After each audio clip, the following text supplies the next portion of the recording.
여야는 어제 수사사법체계특위 등 일부 원구성 협상 쟁점 사안에 대해서 잠정 합의했지만 가방위원장 자리를 놓고는 이견을 좁히지 못하고 있습니다. 이런 가운데 국민의힘이 탈북어민 강제 북송과 서해 공무원 피격 사건에 대해 연일 집중포화를 퍼붓자 민주당도 반격에 나섰습니다. 국회 취재기자 연결합니다. 박규환 기자.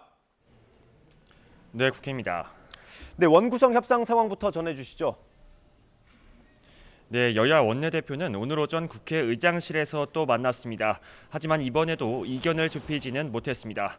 어제 여야 원내대표는 수사사법체계 개혁특위 구성에는 잠정 합의했지만 과학기술정보방송통신위원장 자리를 놓고 팽팽하게 맞서고 있습니다. 국민의힘 권성동 당대표 직무대행은 민주당의 방송장악 시도라는 주장에 강력히 반발하며 오히려 편파 보도를 방치한 건 민주당이라고 주장했습니다. 들어보시겠습니다.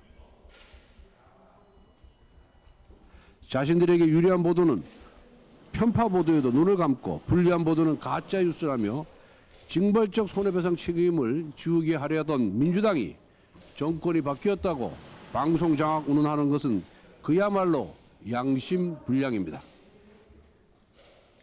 여기에 더불어민주당 박홍근 원내대표는 여당이 방송 장악이라는 정부 주문에만 충실하다며 맹비난했습니다. 들어보시겠습니다.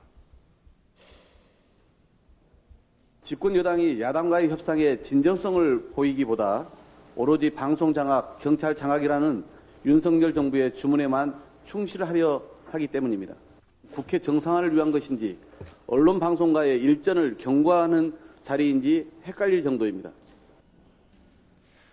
다만 양당 모두 협상의 여지는 남겼습니다. 오는 17일까지 원구성 절차를 마무리하기로 약속한 만큼 이르면 오늘 안에 협상이 빠르게 진행될 가능성도 있습니다. 네, 이번엔 양당 내부 상황도 좀 전해주시죠. 네, 먼저 국민의힘은 이준석 대표가 징계받은 이후 여진이 계속되고 있습니다. 당대표 직무대행 체제냐, 조기 전당대냐를 두고 친윤계 내분설이 일었는데 당사자인 권성동 대행과 장제원 의원은 갈등설을 일축했습니다. 그래도 논란이 계속되자 오늘 두 사람은 점심때 만나 수습에 들어갑니다. 이와 별개로 징계 이후 전국을 순회하고 있는 이준석 대표는 당원과의 만남 신청을 받는 등 장외 여론전에 힘쓰고 있습니다. 더불어민주당은 어제 이재명 의원이 당대표 출마를 공식화한 데 이어 출마 선언이 잇따르면서 친명 대 반명 전선이 뚜렷해지고 있습니다.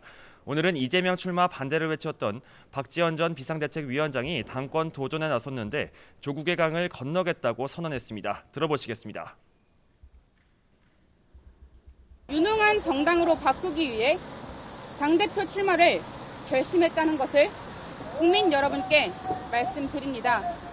조국을 넘지 않고서는 진정한 반성도, 쇄신도 없습니다. 제가 대표가 되면 조국의 강을 반드시 건너겠습니다. 다만 박 전 위원장의 출마 자격이 없다는 비대위 판단이 뒤집힐 수 있을지는 미지수입니다. 네, 안보 공방도 계속되고 있죠. 네, 국민의힘은 오늘 오전 별도 토론회를 열고 탈북어민 북송 절차의 문제를 쟁점화하는 데 집중했습니다. 특히 귀순 의향서까지 쓴 탈북어민을 북송한 것은 국제형사법에 정면으로 위반된다고 주장했습니다.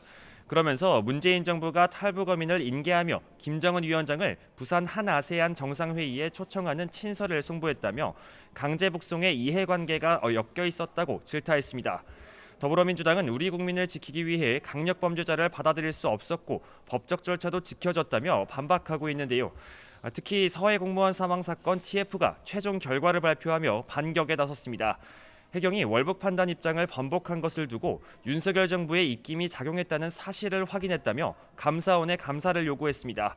또 정보기관과 군 모두 월북에 대한 판단이 바뀌지 않았고 모두 윤석열 정부가 인수위 시절부터 준비한 정치 공세라고 비판했습니다. 지금까지 국회에서 YTN 박견입니다.